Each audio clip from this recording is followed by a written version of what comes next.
Докато се коментират новите правила, някои ученици поляха първия учебен ден с бира. Веднага след официалните церемонии, 14-15 годишни момичета и момчета с бутилки алкохол в ръка празнуваха в столичните паркове. Оказа се, че децата намират това за най-нормалния начин да отбележат първия ден след ваканцията и твърдят, че родителите им не биха се притеснили от поведението им.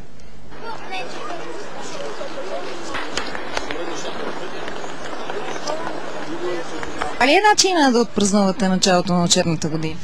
Не знам, може би. С бира? Това е начин да се съберем, така си видим. Но по бира. Как се казва? Първи учебен ден, повод е да се почерпим, разбира се. Така искаме да ни върви годината. Точно така. По вода, по бира. Да не се можем, значи трябва така си попразнуваме всички, нали, се събереме, ученици сме. Така? Да. Новата наредба? Нямам си идея каква. Да, смисъл, няма да правим глупости, както... Не сме трошили, не сме палили, не сме взривявали, нищо!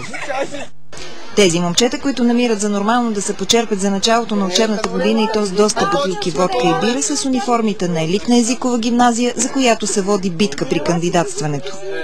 В момента това ми е малко обидно, че така се подигравате с нас. 15 септември ние просто сме дошли да се съберем, да се видим с учениците ни, цяло лято не сме се виждали и така.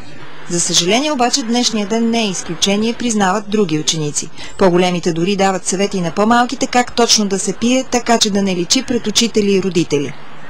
Значи не е важното да се напиеш. Казвам го, нали, за всички млади ученици, които са 8 или 9 клас. Не е важното да се напиеш. Важното е, примерно, ако ти се пие, да пинеш за настроение. А не да се напиеш и после да правиш някакви глупости. Не, колко за да си направиш кефа. Какво ще се случи след репортажа ни в домовете на тези ученици, само там си знаят. Тези, които минаваха през парковете днес и гледаха децата с бутилки и цигари в ръце, не бяха във възторг. Това е вашето дете, нали? Да. Представяте ли си, че един ден може да празнува първия учебен ден по този начин с бира? Не съвсем. Надявам се да не я намеря тук. Кой според вас трябва да следи за подобно? Нямам представа. Може би родителите до някъде. А вие знаете ли днес как отпразнува първия учебен ден вашият ученик?